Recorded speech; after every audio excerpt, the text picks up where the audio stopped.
Hello, everybody. Welcome to this week's Without Context podcast episode. It is me, one of your lovely hosts, SharkyHat. I'm joined, as always, by Decavolty.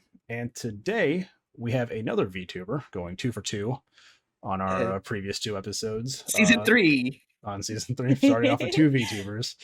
The lovely HugMnster. Hello.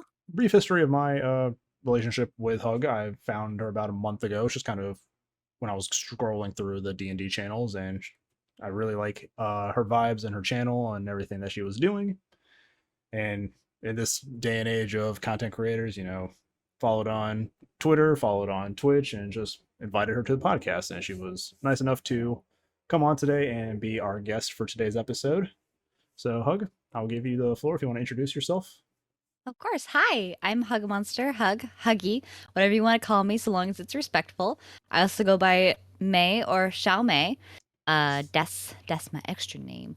I'm a variety VTuber on Twitch, and I play a lot of games. I do a lot of writing, and I just like to have fun. Yeah, I've dropped in to your D&D planning that you were doing the first night that I watched, and this came into a few. Saw you're playing Genshin Impact a lot. Yep. And Love me some Genshin.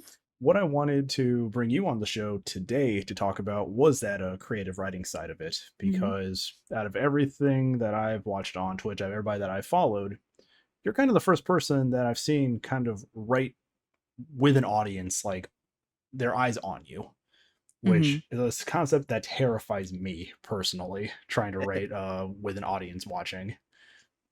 So I wanted to kind of pick your brain about that, and just what goes into writing, knowing that you have an audience watching you do it, and just that creative process. But Deca, do you have anything that you want to talk about prior? Not immediately. I would say that one of my as far as like doing creative writing on a stream, that is very intimidating.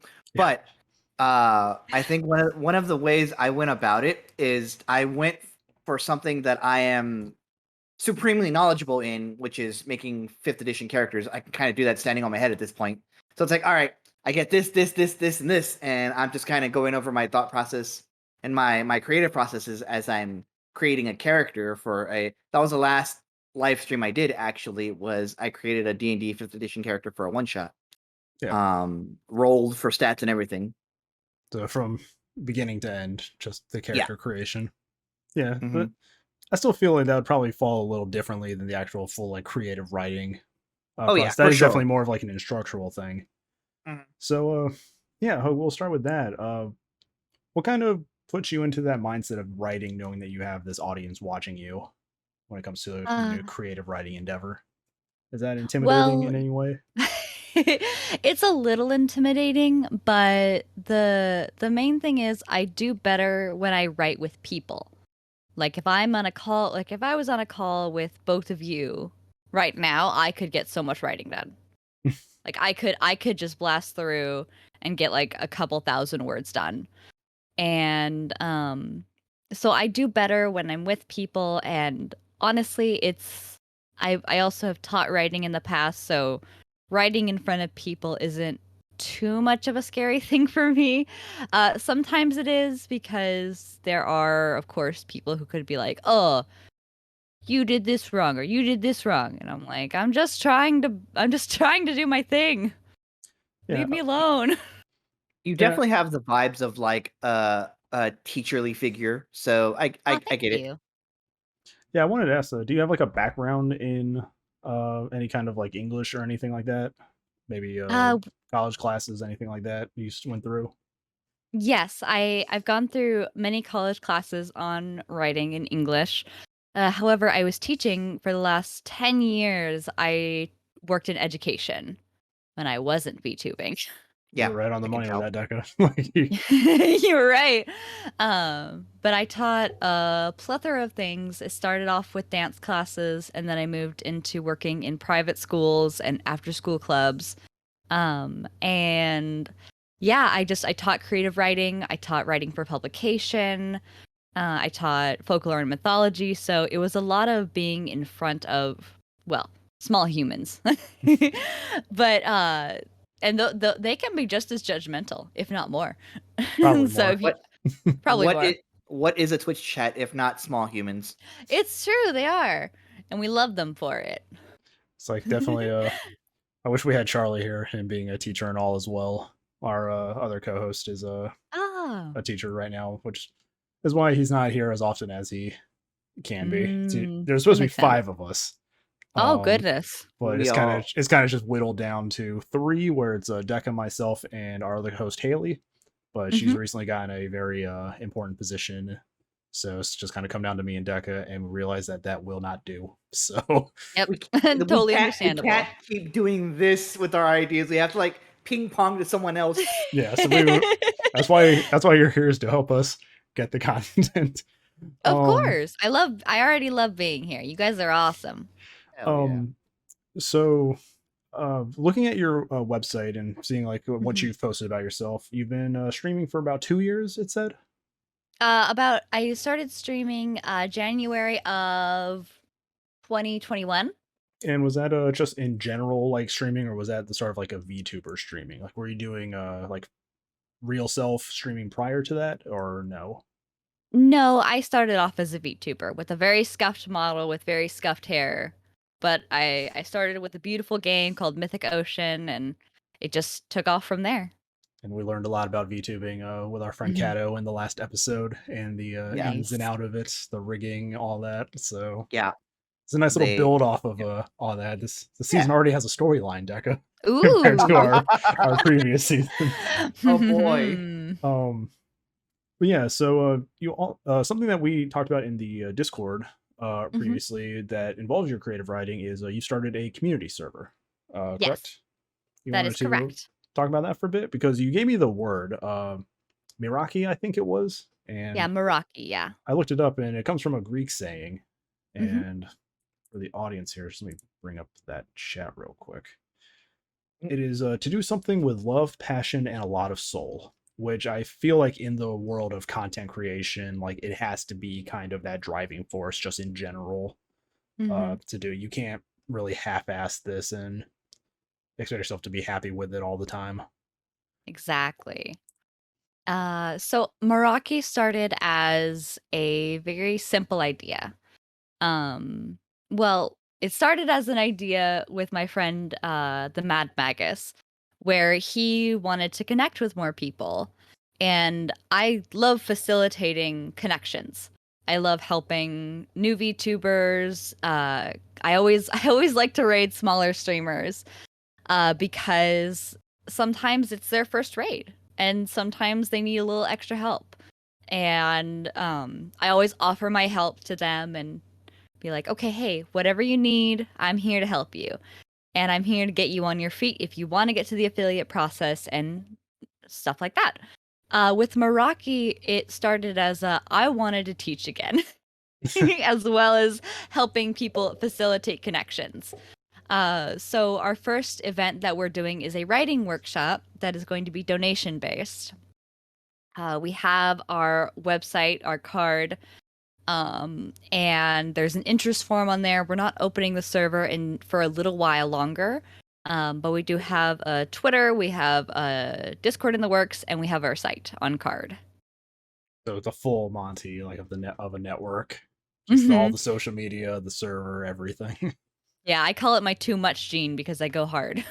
I mean, look at you're me. type A, got it. It's like look at me. It's like I'm like, hey, I want to do stuff with friends, so we start a podcast, and it's like my channel has been like just barely uploaded, and 2 days, like 2 or 3 days ago, I slapped down another YouTube channel. And I'm like, here's another thing we're going to be adding content to. More, just more. It's like I can't stop. It's like, no. Please send help. Please send, yeah. I will go to my friends and I'm like, my too much gene is acting up, and they're like, you need to stop, and I'm like, okay. Well, eventually there will be a limit, because I edit the podcast, I edit my content, I'm going to edit the stuff for the other channels, so I'm editing all the videos for the most part, with the exception of Deca's Call the Nether Deep game that he's running. He's hands-on on all of that, but it's like, hey Sharky, how much can you put onto your editing plate? And it's like, I have No idea. Let's find out. Let's find out. The good thing is I know my limits. I know when a project is going to be too much. I know when I know when I've reached my limit. And right now with Meraki, it's a lot of it's already planned out. Like I have the entire PowerPoint and workshop stuff set up to where all I have to do is gather people and we can do it. And that card, if the card's already available, I will definitely be Mhm. adding that into our description for the videos. Yes, it is definitely available. So people can check that out if they want to. I know our audience probably has a few creative writers in it. I know a lot of our friends that Deck and I had with our various gaming groups prior to this had a lot of creative writing individuals. I like writing every now and then. I don't do it for too long, or I don't have anything like to put out or anything, but I do enjoy it from time to time. So definitely something that I would like to check out, even if I'm just there seeing how everything is. Well, the great thing about it is it's not just for writing. It's actually a tailor-made server to whatever you'd like. So if you are an artist, you have an entire section just for art. If you're a game developer, you have an entire section for game development. So it's if you have a sorry, it's a little like No, you're creative good. hub. It's a little creative Yeah. hub for just every Yeah. kind of just creation that somebody wants to make: gaming, writing, art. I'm assuming you'll have video content like creation one, like, hey, how can I go about doing this? So it's definitely like, here's a hub of a community that's definitely probably going to have some good people in it, just judging from you leading it and everything. So it's definitely That's nice of you to say. It's definitely going to be one of those like good places on the internet for people to learn. I feel like when it comes to Reddits and Discords, a lot of stuff that has stuff like that, you're going to have the people that are like, I don't want to say the elitist, but the people that still have the ego about it. Yeah. Where it's like it's like, listen to me, I know what I'm doing. Mm-hmm. And it's like all this other stuff. But then you also have people giving advice, and they're probably not as educated on certain things either. Mm-hmm. But with you, with a background in teaching and all that, I'm sure you probably have other people helping you as well. Or at least just you? Okay. It's right. my project. It's my baby. I mean, right. I'm looking to, with another community server, to be like affiliated servers where we can kind of bounce back and forth. And I'm planning on grabbing some more people as time goes on. We're gonna start with small, and then we're gonna grow as we go. As you need. As we need. So right now it's me and Carlbot. We got this down pat. And you did mention that it was a donation based. Yes. So what does that mean exactly? Because I feel like my initial thought is it's like the donation's made, it's there to support everything. Kind of almost like a Patreon. But does that also like give access to like the lessons itself, or is that just those are just gonna be like free to the community? I'm not sure. Of course, yeah. So the Discord's completely free. There's no need for payment for that. It's a completely free server. The workshops are donation based, or pay what you want, really. That's a better way of saying it. So if you even want to give $1 or you don't want to give anything, that's cool. Because I've seen so many things behind paywalls. Yeah. And I've seen so many new VTubers, so many new streamers who are like, wow, if only I could do this, but I don't have the money.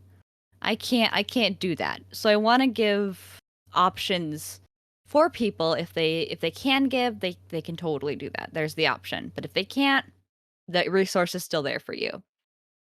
That's a good way of doing it. That's like the DM's Guild. It's out payment. It's like, what you want model. Hey, I like this PDF. I like this writer. I'm gonna throw in $5, or man, I just want this book. Just give me the book. It's like, just give me the book. I want the book. Give me the PDF already. It's like, I feel bad about it, but it's like, man, I just want the book. I don't know who this company is. Yeah, I don't know the people in it. I haven't seen their Twitters. I don't know if they're good or not. Like, I think that's an individual creator versus like a group creation type situation. I actually wanted to ask you, because I am in a couple of co-working, which is I think the term that you're looking for, servers. They only ever really pop up when one person's like, hey, I'm doing a thing, because that person's the assertive one, the type A. Mhm. So it's going to ask, do you, when you get this project off of the ground, plan on having other creatives / creators to help you out with workshops and stuff? I would love that. I definitely want to branch out into that. Right now I'm just doing what I can, which is the writing. That's what I know best. I don't want to do a game development workshop and be like, I don't know his Sure. stuff. We're just gonna guess. Though I do love research, like chef's kiss, love research. Um, but the main thing is, I would love to get more creators on board with helping donation based, just kind of giving their time. And I mean, whatever donations from their workshops will go straight to them. I'm not keeping it for Meraki itself. Meraki is my baby. It's my responsibility. Um, and it doesn't, nothing costs anything to keep it up. On card, I have a subscription that takes care of everything, and Twitter, we're all good. And the workshops, we're all good. And that's what it's doing. It gives people incentive to, if they want to start getting into that kind of internet teaching, it's like, hey, if somebody likes it, you can make a few bucks off of it. And you also be helping Yeah. people by putting out your knowledge into, Mhm. this community and all that. Definitely. So it definitely sounds like a great community idea. I want to Thank see, you. where it goes when everything, is launches and all that. When it comes to your creative writing, just kind of moving on from that, Yeah. when did you? I think it said what you started writing at 8. Is that what I read on Mhm. your profile? Yes, that Was is there? correct. What kind of sparked that? Was it a book? Was it a movie? Was it something that it was like, I want to write a story like this? Oh, Or it was Tamora Pierce's Alana the First Adventure. never heard of that. It is a great quartet, and it's very good. Some of it probably wasn't good for a middle schooler to read. I mean, well, not that it has anything bad in it, I promise. Just they have some things that were not suggestive, but something that was like, oh, okay. My middle school Like, mind shouldn't know middle school, that. my middle school mind should not know this. But I mean, in all, it was the book that made me think, wow, I can write these stories that I read, because I've been reading since I was a wee baby.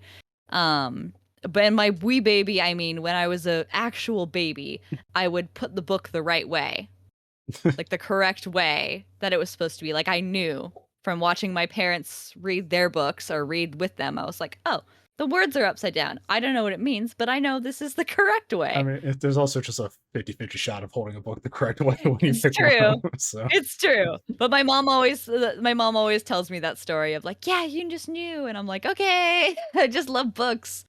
But yeah, so it really was sparked by that book specifically, and then by the quartet itself and the continuations that the author Samora Pierce has done.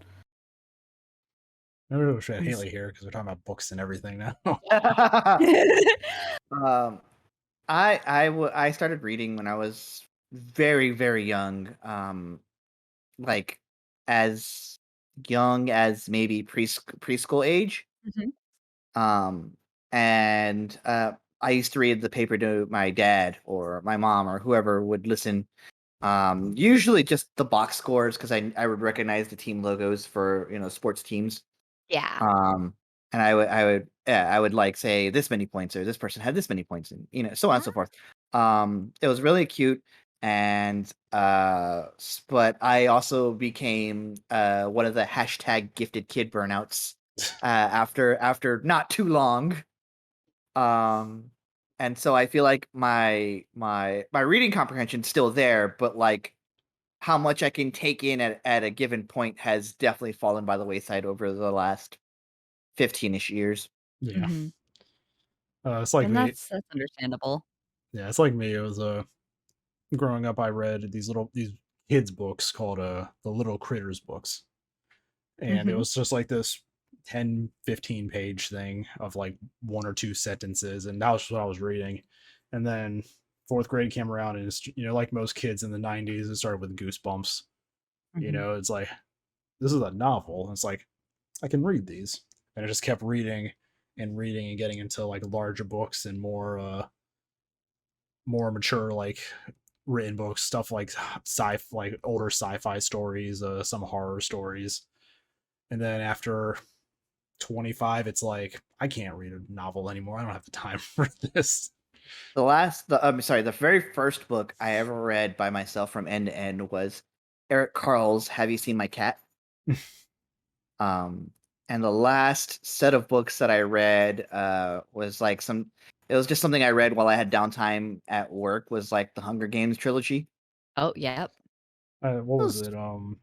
After Goosebumps, I think we talked about it in another older episode. We talked about our novels. Like the first like non-Goosebumps novel I read was Ender's Game. And I think we had that episode. I think we had that episode where we like found out how problematic that book was and just how problematic the writer is. Yeah. It happened. I think that episode I looked him up and I'm like, he's the grandson of Brigham Young.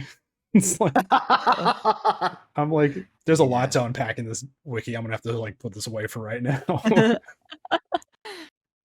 But go watch that episode. Oh, for sure. Hear us talk about our favorite novels and stuff like that. So you started writing pretty young. Have you taken part in like any like writing contests or competitions or anything, or has it always just been more for you? It's usually been for me. I did write a poem that my great grandmother wanted me to send into the paper, but I never did. I wish I still had that poem, but it's lost somewhere in storage. Or at my grandma's house, who knows? But it's always really been for me. I think I've been actually kind of scared to do writing contests. But also, yeah, it's very intimidating, but also it was never, besides that point, it was still never presented to me as an option. Yeah. You like, oh, you should do this, you should do that. And I'm like, and then I would see the contest and I was like, no. I think it wasn't until, I was more on the internet and everything that the idea of like a writing contest was like revealed to me.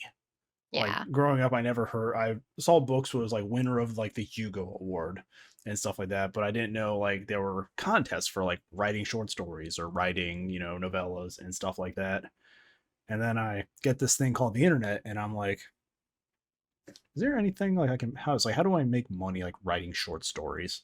And it's like, here are some contests with cash rewards. And it's like, wait, contests? There's contests for writing stuff? And it's just like, oh, of course there is. I'm the moron. Like, hey, how dare you? How dare you? How dare you call my friend Sharky a moron?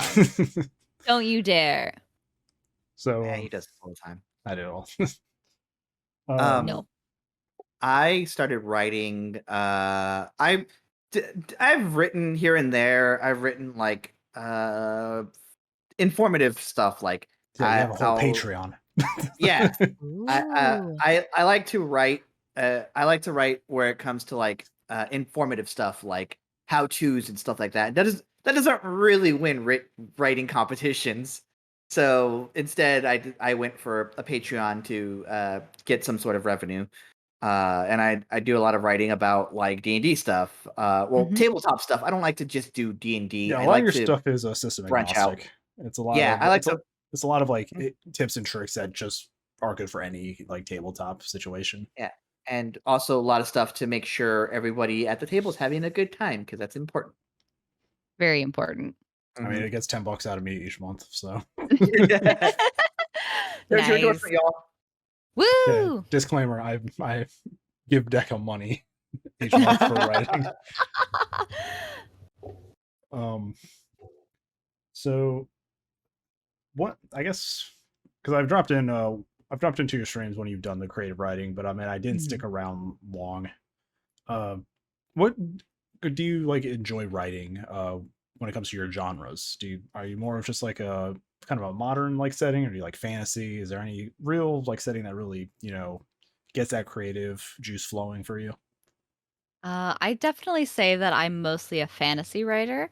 Definitely different types of fantasy though, because I have some high fantasy. The most recent one that I'm going to publish because I finished it on stream Nice. Hell yeah. was a kind of, how do I describe it? It's like a post-apocalyptic fantasy kind of Yeah, thing. Like this So yeah, it was like, Dragonlance or Dark Sun type Yeah, I was gonna say situation. like Dark there you go, yeah. Sun-ish, like not as Yeah, Mad there you Max, go. not as Mad Maxy, but Right. But Mhm. it's sort of post-apocalyptic fantasy. And so that one is turning into a short story, leading into like 3 novellas kind of thing, nice. that I'm currently writing. But that one's got to get published first. Are you going to try to go for like an actual publisher, or you'll publish yourself through a service like Amazon or anything like that? I'm definitely going to be publishing through Amazon, and I will also be doing Lulu.com for paperbacks. Ooh, I've never heard of Lulu.com. Please, yeah, I was gonna say, please for the class, tell us what Lulu.com is. Lulu.com is very similar. They can help you publish your books. You can also get physical copies printed of your books in Ooh, different styles.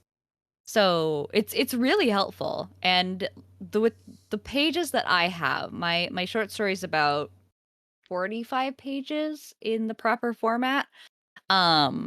And with that one, it would be $2, $2.98, $3 a pop for a paperback. And so if I wanted to get 20, it adds up, but, and I could be saying it wrong dependent on when Yeah. I'm trying to remember, but please take what I'm saying with prices with a grain of salt. yeah. I looked up. I'm on Lulu and I did your Yeah. thing. It's like it's a print book, 45 pages on I guess pocketbook, which would probably be It's a no, A4, an A4. That's Oh, I amazing. think. there it is, A4. So Okay. it's Yeah. tall, it's just thin. Yeah. Yeah, I think So so. I Like think magazine it's A4. size. yeah, No, standard will I say did normal white pages, paperback, and yeah. yeah, it's like Where's mine? 260 to 3 something a book, Yeah. which isn't bad. No? Yeah, And I mean, it adds up, but if I can, because a lot of the things I'm going to do is, I have my Ko-fi, and I was going to do Patreon, but then I realized that I already have a subscription on Ko-fi, so it's going to work out better for me to do it on there because I have memberships and whatnot. But I also have a shop where I have, I got, for $1 you can get a 12-page character questionnaire if you so desire, Hey. to with your characters. And I'm also going to be putting up merch once I have the funds. Since I just got a job, I'm filtering money slowly back into my streaming so that I can How make it always is. how it always is. But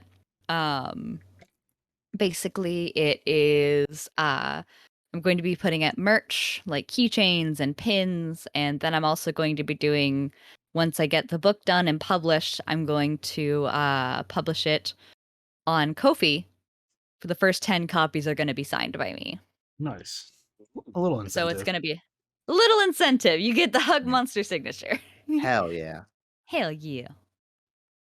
Well, that's awesome. Yeah, just checking out Lulu. That's Mhm. awesome because it does give you a lot of options. Oh yeah. Um, saying it's like you can do a book, you can do a comic book, a magazine. It gives you the paper sizes if you want color, if you want it black and white, like even down to a binding type, which is interesting. And read something in a book is actually relatively cheap. Yep. And it even shows you at the very end what you Revenue goal. what the minimum price should be for when you're selling it, Yeah. So which is super helpful. let's say you want to make $250 with this. Yeah. $6, $6.50 American, Yep. which I spend $30 on books whenever I go to Barnes and Nobles. So $6.50 is not even like a dent. No, that's I want to no. go with you to Barnes and Noble. Jesus Christ. Okay, I want to go man. too. The reason I only buy $30 is because I don't have a lot of money and I shouldn't be buying books anyway. So Oh no. Camera pans to your bookcase. Ooh. I had to get a second bookshelf just for the D&D books. Like I'm That thing is looking at holding my on by 3 a bookshelves prayer. right now. I have I sent a picture of like my tabletop like rules books shelf, and they're Mhm. like, Sharky, those shelves, and I'm like, I keep having to rotate them back so they bend back the other way.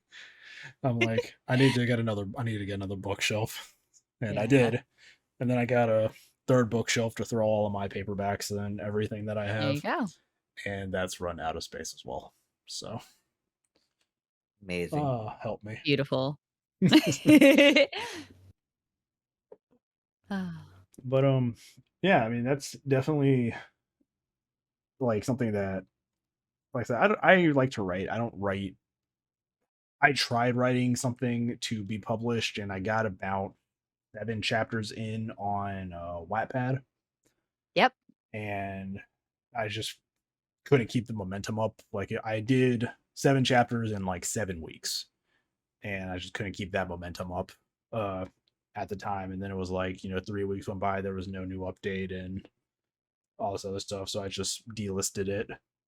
But yeah, the fact that it's like you're going out and actually thinking about putting a physical book out. One of my friends did that as well. He finally put out a book that got a physical copy, and we were just hype about it because they've been working on it for years. So the fact that it's like you got to this point and you have a further goal, writing 3 novellas after this, it's like that's just an impressive amount of dedication to the craft to actually Thank you. finish it and think and be like, I'm gonna put this out. Here we go. It's like, Yeah. Well, I feel extra motivated because I did it on stream, and I Yeah. know people want to read it and they want to see the thing that they were watching me write for hours on end. And it's just always been a dream of mine to publish a book. And if I can do it and have it be still my own without having to have like a big publisher saying, actually, it's mine. yeah, it's like we'll give you a payment of the books. But Yeah. the rights of the books, the republishing, all that's ours now. Yeah. So, I want that. I want the freedom of having my books yeah. because they're mine. I worked hard on them. Damn it. I think that's something that a lot of creators want, is for your work to eventually just have that physical form. Yeah. Whether it be somebody writing a book or somebody or filmmakers on YouTube where it's like, hey, we're actually getting like, a DVD release of a movie that we made because we succeeded on YouTube. Mhm. Or like content creators like yourself and me for like D&D, it's like, hey, I've published this physical book of my like homebrew, Ta-da. like of my setting, my homebrew, like Yeah. everything that I've done. It's like Choo-choo. that's out there now, and that's on SharkyHat's shelf somewhere because he's going to see a new third-party book and he's going to buy it. So, Ooh. so it's like I think that's kind of every creative's end goal, is to have something tangible in the world. Definitely. You're not a Something true you can creative hold. unless you've plagiarized. You're not a true creative in the D&D space unless you've plagiarized every book you've ever had. Good DMs create, great DMs steal. Like, Exactly. Yeah, I've done that before in my games. Like, No, yeah, I you do that. no Yep. D&D game is 100% original. No. There's an influence from every decade, every era of sci-fi or fantasy or something that's in the DNA of that story. Yeah. So, and if you do make something completely original, it might be too weird for players because they're not familiar with it. Like, it's like, Yep. oh, I can't connect this to anything. It's like, this is just kind of me going along with it.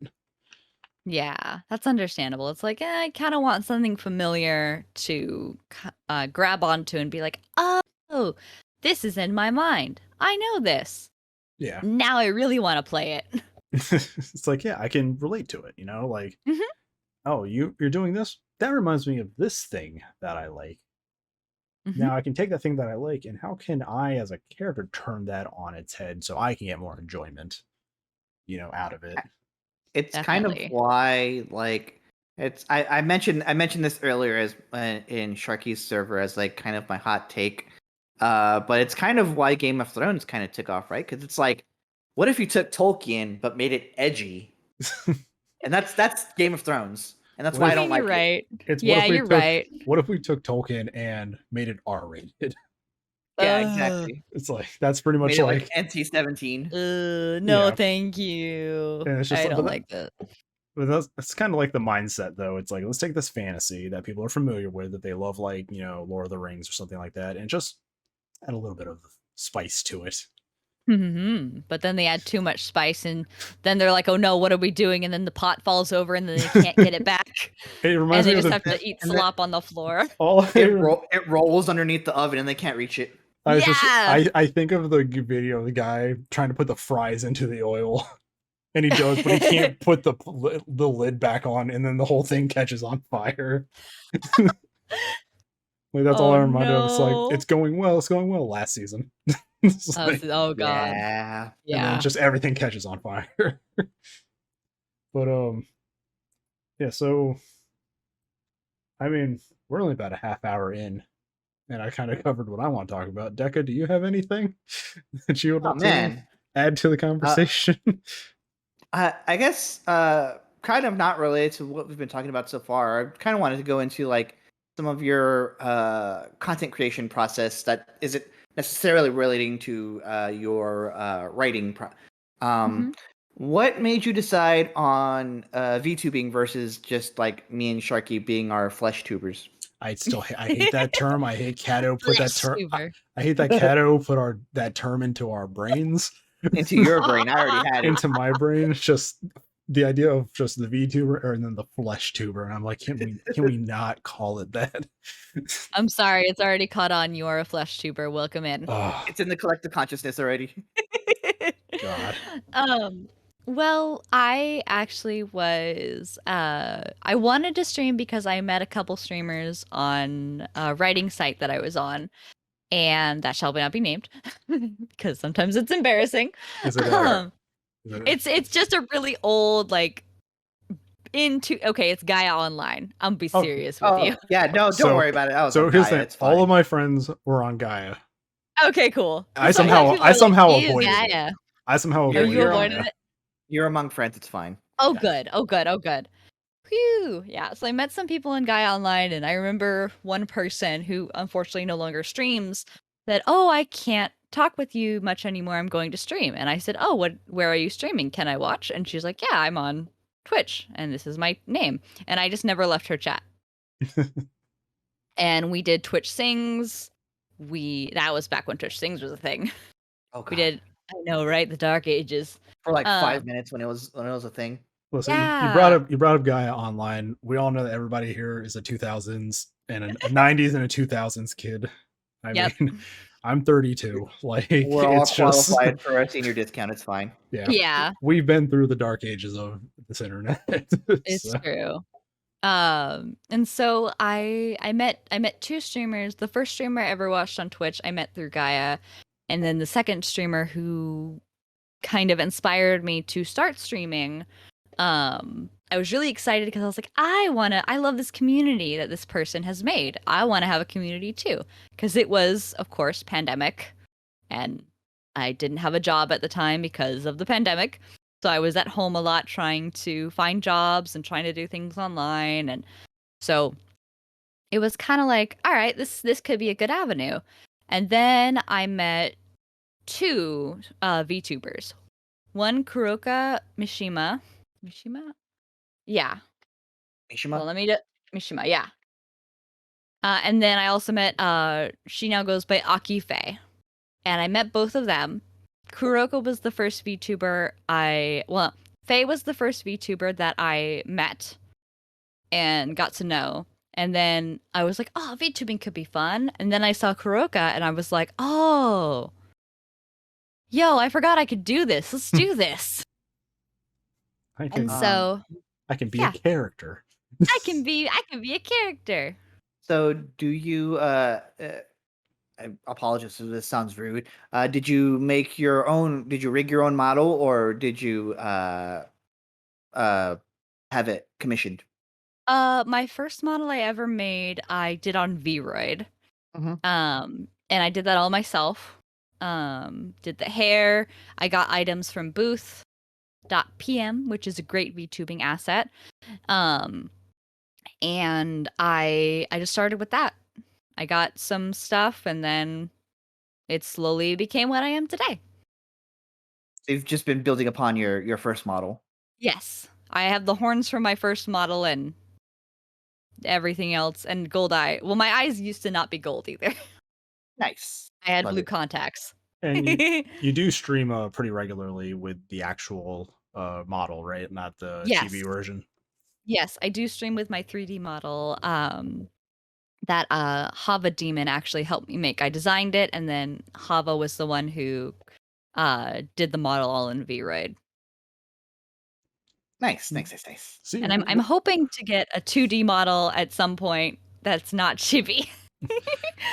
see, Deca, we're Dude. learning. We did 2 Yeah. episodes. Yeah. We're learning about VTubing. So why I Yeah. asked questions to learn. Yeah, of course, and I love answering questions. The ultimate transformation is when the Teacher Without moment. Context podcast is just VTubers.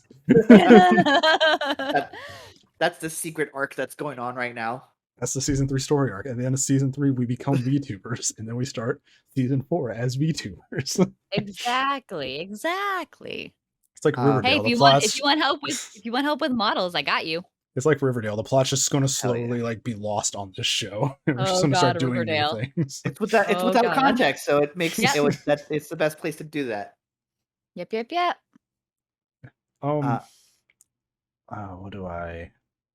am I trying to formulate? There's a thought going on, guys. There's a thought going on. It's just in my addled When we brain make from work today. When we make a clip, we're gonna do a slow zoom on Sharky's head while the thought formulates. Ooh, thought there's plot. I've seen you play with other Mhm. individuals. Are they ones that you've met through the VTubing community, or are they more, people from your chat who have grown into closer friends, or are they from like another circle outside of, your main Twitch? Well, a lot of them I've made, most of them, if not all of them, I made through Twitch. With my friend Hava, who I used to do a Stardew collab with her and another person every Wednesday. I rated them when on their VTuber debut. And then we got them to affiliate, and it was great. And then Nice. I have Onizuka, Nate, and Asher VT, who, again, I used to do regularly before my work got kind of hectic. We would do For the King every Saturday. Love that game. It's so fun. And the second one's coming out, and I'm so excited. And so and I've met a lot of friends through, like, Onizuka Nate. I've met friends through Hava and other people, and so I've just kind of cultivated several large circles. Yeah, it's like I feel the same way like with me. Like we have this circle with Deca and the other hosts through, some of them being friends and everything, and then Deca and I have known each other for years now through various gaming organizations that will not be named. And shall not be named. boy, that's a whole episode on its own. So we've known each other for a while. And when I had started on YouTube, they were like the community that I was getting into. It was a League of Legends community, a bunch of cool people, people that I don't talk to much anymore, even though I want to, because names have changed and I can't find them. So that's always the worst part. And then getting into YouTube over a few years, I've cultivated a group of friends from various streamers and other small channels at the time. Something like Twitter, the right hashtag, like, follow Fridays, or like small, like content creators. Like you find these small circles that you just like find yourself a part of at times. So I understand that like organic, like just meeting people and slowly building this like collaborative circle where, like you said, with getting into affiliate, hopefully everybody can benefit from. I feel like things get sour when somebody tries to get, more than they give into that group. Yes. Which is unfortunately a reality of, content creation. A lot of people are out for themselves most of the time. Yeah. So it's nice. I've been lucky. Oh, sorry. No, it's nice to have, those people that you can hang out with and you can play with and just know like, hey, this is a group of friends and these are good people. Mm-hmm. I think that makes the best content. Oh, for sure. When you're having fun, it's the best. Yeah. You need the I always say that one of the people that you need on your team is one of those people who can just like vet people very easily. Like I realized like 2 seconds into talking to you, I was like, "Yep, you're kind of a teacher type." So like Huh. you need that person who can like very easily vet people. Like you're kind of a selfish prick, so we're gonna put you over here, Yeah. Yes. and you can still be here, but we're gonna have you over here and Arm's length. do your own thing. Yeah. We've had that through various gaming groups, and even recently in like my own D&D server, like we've had people that we brought in who were friends of ours that we knew, and it's like getting a feel of like, here's a new face in the group, and it just didn't work Didn't out. quite work out. Yeah. The personalities clashed. The understanding that the group has with each other was unfamiliar to them, so stuff was not not brought in correctly when conversations were brought up. Mm-hmm. And just touching back on, like, I've also been that guy in those situations. I remember a group that I used to play a lot of games with. I guess I kind of pushed them away a bit because there was just one day, I don't know what it was. I think I was feeling down about like just not seeing any kind of growth, even with like all these collabs we were doing. Like we're playing Gmod back in the big like Gary's Mod days. Oh boy. Trouble in Terrorist Town, Prop Hunt, stuff like that. And we're trying to ride that, wave into being noticed. And I was noticing like I wasn't really moving like the needle on anything, but like other people were getting more followers or more channel views or, being mentioned by like other places and everything. And I'm just like, man. So I think I was just kind of at a low point, and I commented on a Twitter or a tweet that one of the guys made where he's at a fighting game tournament because he plays fighting games. That's his whole like Twitch stream and all that. Yeah. And he's talking to Chilled Chaos from, I forget the group that they in, but it's the guy Chilled. He played with like CNNers and stuff like that. And it's amazing like how one word can just be like, can be hurtful for people. Because I said, man, I can't wait until I know real YouTubers. And and I was just like, I came back the next day and I was like, oh, why did I say that? Because like people were like, my DMs were like filled with like, hey man, I got people messaging me because of that comment you made. So it's just like, god damn it, just kind of that moment of like, shit, man. And it's like, that's what I'm learning. Like, you can't let people's success be, something that bothers you. And it's like, that's why nowadays it's like, I like getting other people onto the channels like Hug, like Cato, my friend Victor, Pyrotechnics and everything. I like getting them on because I like sharing, people with the world. And it's like, I like the idea of, hey, you be on our podcast, you'll see an audience that might not know you. We'll see an audience that might not know us. And it's like, there's this whole, like, we'll both kind of help each other rise up in certain ways. And I just feel like since then I've been like, man, I'm just kind of trying to own up to that comment I made all those years ago. It happens. So it's just, it just felt bad. In a similar vein, when I was probably about the age Sharky was when he had that outburst, and before that, I used to have like really bad anger issues. Actually, I would snap at people for very little provocation and all of that stuff. And it got until I got into like my mid to late, like 26, 25. I was like, what am I doing? Like, yeah, who is this benefiting? It's not benefiting me. I think it was just the burnout, because this was that time where I was doing 7 days a week uploading a video. I was recording for hours on like the weekend and then just spending like every time after work, like editing 2 or 3 videos a night just to get like Monday, Tuesday, Wednesday, like ready to go. So you're putting in all these hours of work and just not seeing anything, but you're seeing everybody else kind of people you're playing with, like you're in their videos and they're in your videos, but it's like that trickle down YouTube economics is not working. I think the thing to remember for creators is that your competition should be with yourself, not with other people. You should want to make yourself improve for your sake, not for the people around you's sake. Yeah. And I think that's all kind of like segues into the next point. It's like you have a job now, Hug, you mentioned. Yes. You have a stream schedule, but I've also noticed like you don't do an all week kind of thing on that stream. Like you do take days for yourself. Yes. And that's the other thing I want people to watching this who might be content creators to understand. It's like you don't have to keep pushing. Like it's okay to stop for a day and just like yeah. play a game without a camera on, or watch stuff without having to think about like reacting to it for videos and all that other stuff. Work-life balance for most creators is awful. It's dog shit. It is awful. It really is.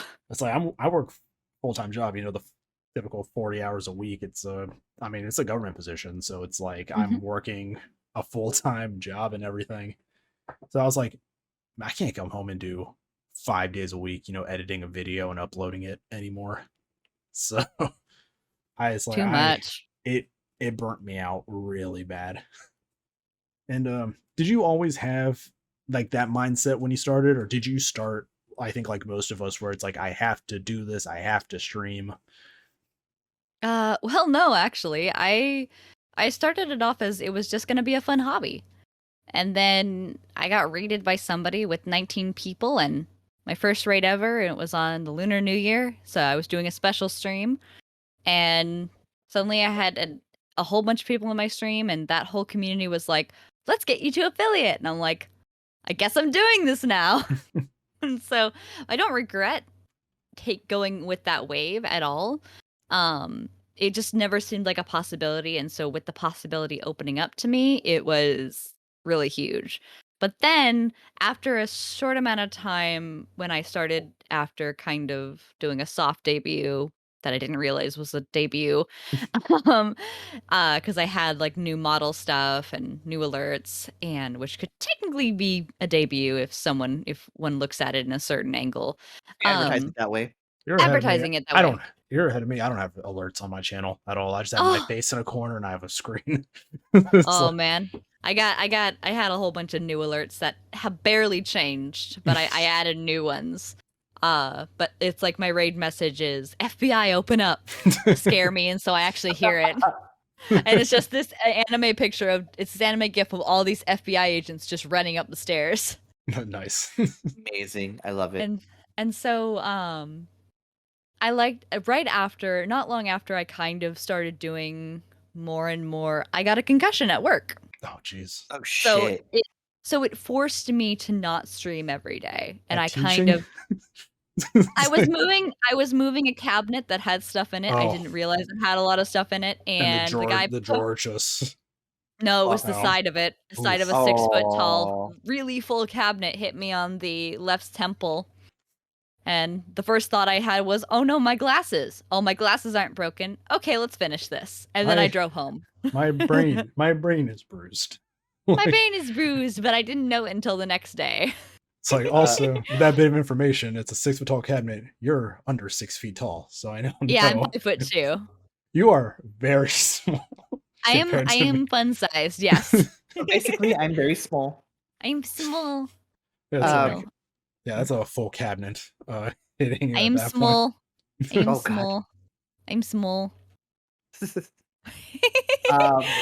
I think Sharky mentioned it, like kind of alluded to this, but I wanted to actually ask more directly, how do you anticipate now you have a job, your work-life balance of having the job and then having the Twitch stream and then just having a life? How do you anticipate having to balance these things out? With style and grace. Also, I have a planner. I have a planner that I write down everything in. I just got it for my birthday. And I was like, okay, I'm writing everything down, put everything in both my calendars. And in actuality, I'm going to get a second job. Because I'm currently taking, I wasn't expecting to get the first job that I got, because I'm going to tell you guys, I work for an escape room company. Nice. Not really doxing or anything, because there's so many of them throughout the country. Yeah. But the one I'm at is, I work for the government. There's only one. So, That's what they Are you want you sure? to think. That's what they want you to think. but I don't do anything of any importance. So Yeah.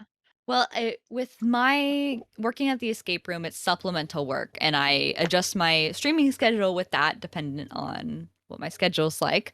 And then right now, I'm going to be taking classes starting in 2 weeks ish. I'm going to be starting at tax courses.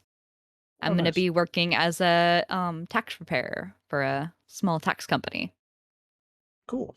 And yeah, because I worked for that tax company when I this year started. For all of tax season I worked with them, and I just had such a wonderful experience. And I loved the work I got to do. I loved learning about these people, how you form relationships, and with these people who come in there, we had a lot of older people come in, and they were just as sweet as can be. Of course, I did have one person who pointed his finger at me and was like really freaking angry, like, "You, why didn't you tell me to bring all my stuff?" And But I'm sir, like, it's your dare tax you. documents. "Sir, it's your tax documents, and you came in with the wrong document. You brought one." And so he was really angry. He did apologize later on the phone, not to me, but to my boss. Service And industry life. Yep. Yep. And so the main thing with that is, and I loved my boss. I loved the work culture. I loved the work. I loved helping people. And it's a job I can do anywhere. It opens up a lot of doors for me. And it's just really, it's exciting. It's something I never thought I'd do. If you told middle school me, "Hey, you're going to be a tax preparer," I would have been like, "What are you saying? Why would I want to do that?" It's But- like mine. It's like, you are not going to be the YouTube content creator. You're not going to write that comic book you want to write. You're going to be a government electrician. And I'm like, okay. Hey, I'm like, all right, sounds cool. like, all right. Look, I worked at Walmart for 13 years. There you go. You guys are. I hated it. Oh, well, It's one of those things where it's like, yeah, I picked up a bunch of different skills. That's cool. yeah, I wish I didn't have to work for a megacorp to do so. I mean, you know I what I mean? definitely. I work for the most mega of corporations, You really do. but I get the benefits. So Hey, benefits are good. I get the benefits and I get the retirement I might not see. So Yeah, that's kind of where I'm So at with that too. that's- Like, if it's just like Yeah. looking at like the losses every week, like, man, this economy needs to fix itself, or I'm not going to have a retirement fund. Oh no. But at least I have the simple things in life, like my bold and brash.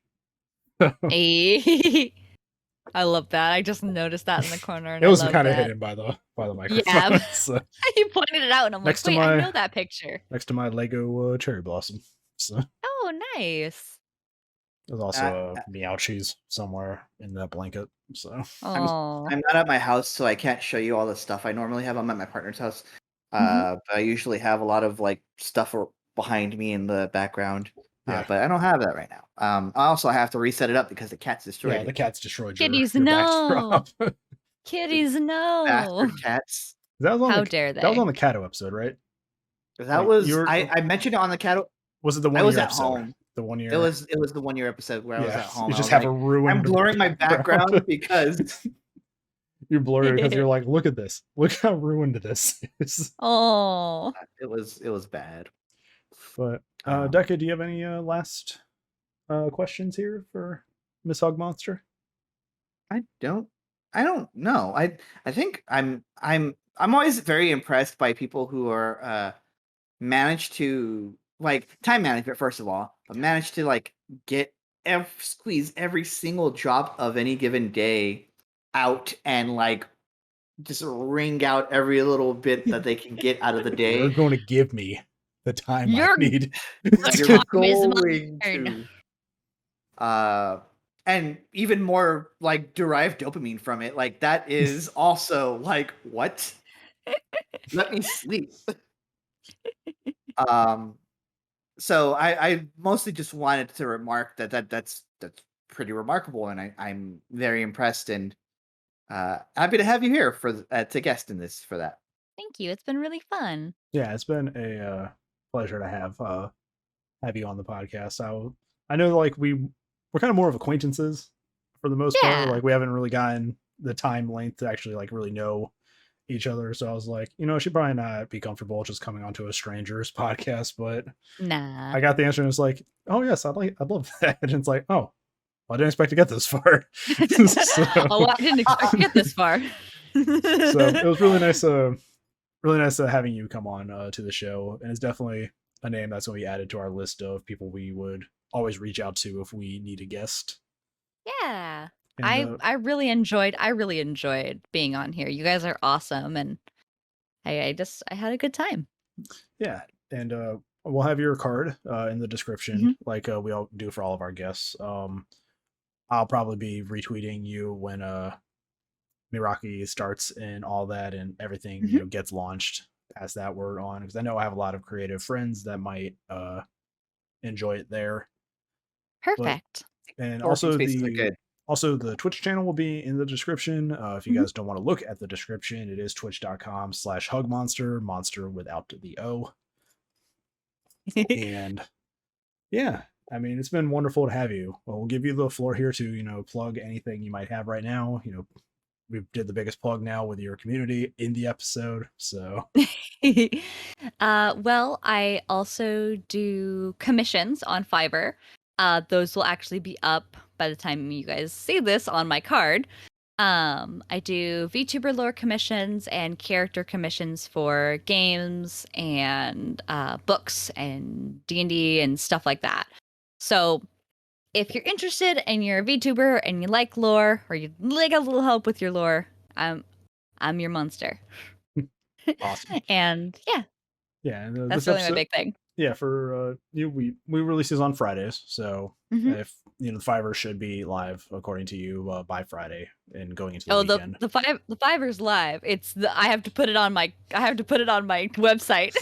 Fair enough. It's a fairly new thing. So for those watching it right now, if you want commissions, go get them done.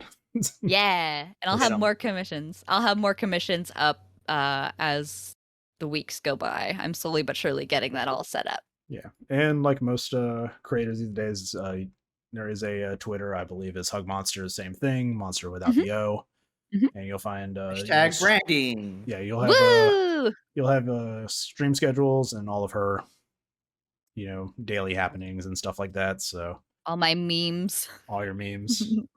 So, Hug, it's been a pleasure to have you here. Thank you so much for having me, coming on today. And yeah, I guess this will be it for this episode. So thank you all for watching. Subscribe to the channel, share the video out, follow Hug on social media, on the Twitch, get commissions done. If you want to break into VTubing, hopefully these last 2 episodes have sold you on the concept of it. If I had more time, this has sold me. I don't have the time to be a VTuber, unfortunately. Fair enough. I mean, I could help you with the time. I can help you organize your time. You're like, Demon, back. No, because if you help him organize his time, then Deca has no excuse to not be productive. If anybody needs time management, it's me, but most of my time is spent editing. So yep. But thank you all for watching, and we'll see you all next week. We do have a guest, I believe, lined up for next week. Somebody that about that when we get there. Yeah, somebody that I'm excited to potentially talk about if they'll be here. So I can't wait. Hell yeah. But Hug, thank you for being here. And everybody who's watching, thank you for watching. And we'll see you all next week. Bye, everybody. Bye.